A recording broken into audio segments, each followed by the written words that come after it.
The rules of boxing, avoid using any kinds of foul.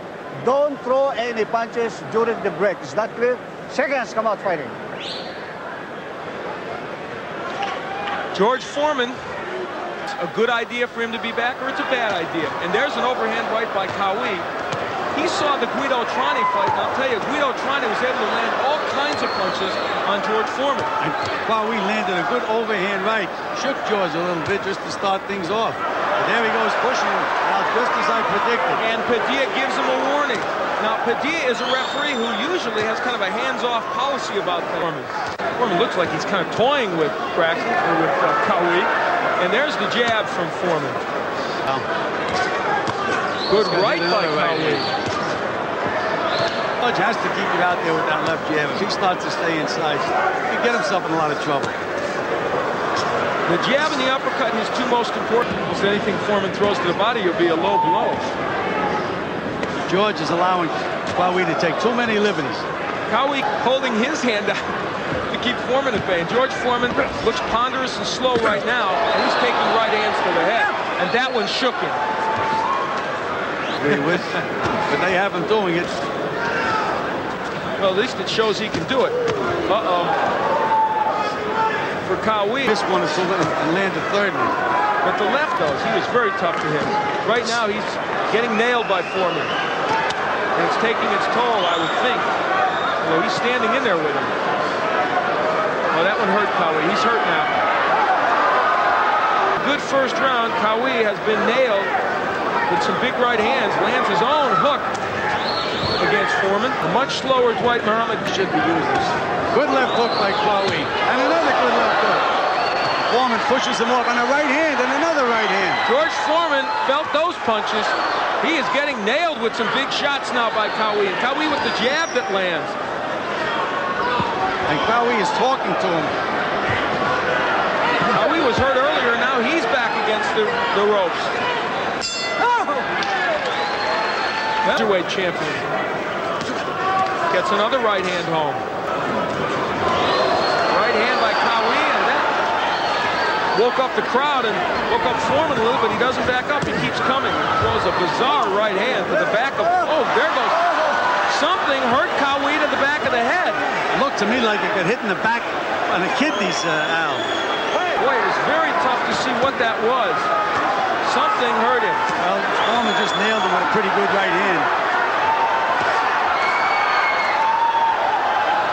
What it was. There was no 8 count. So with Cowie on the deck, we should have at least given us some kind of. And now Cowie is landing some pretty good short punches himself.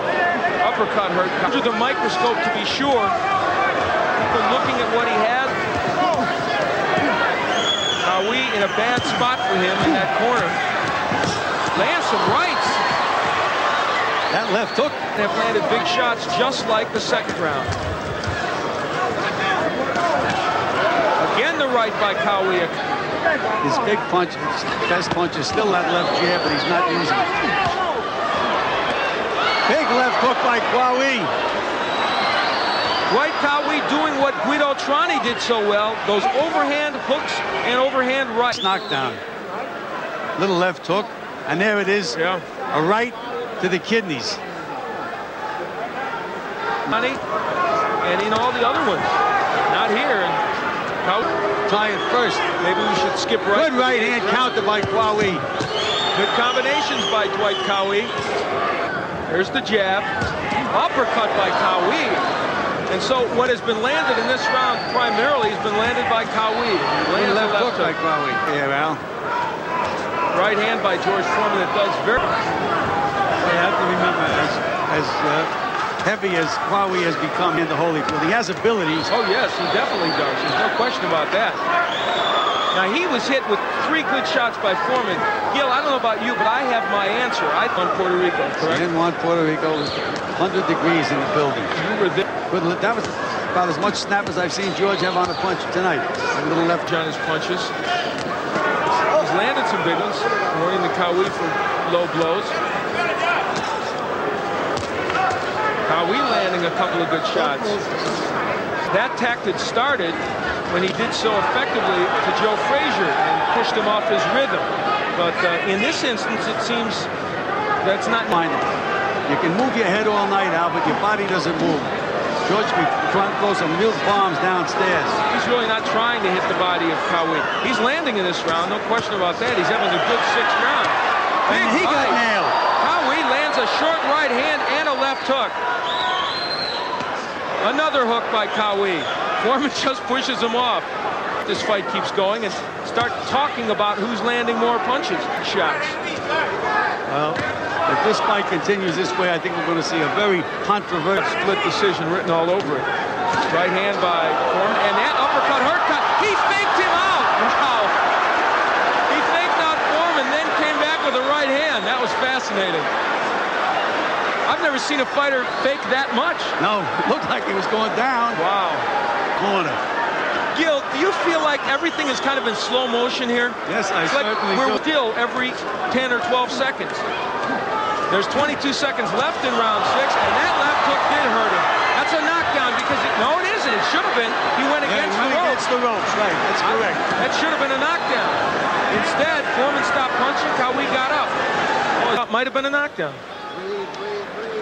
Big left hook by George. That is a knockdown. Yes. When the ropes prevent you from going down, it's supposed to be. If you're wondering, George Foreman, since he started his comeback in March of '87,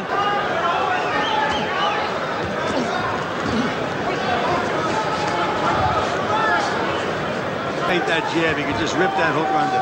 And the right hand gets there by Foreman.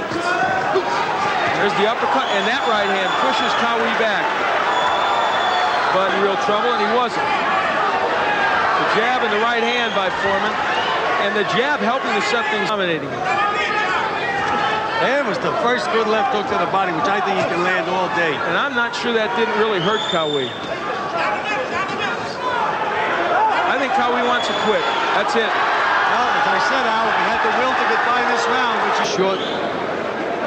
The end of there was that good left hook underneath. I think that took all the rest of the fight out of Dwight Kawi. I had been mentioned that he was wide open for that punch, and he's just brutalizing him now. Nothing great, no big snap, but the punches are there, and I guess Kawi knew he was out of gas, and that was the end of the fight.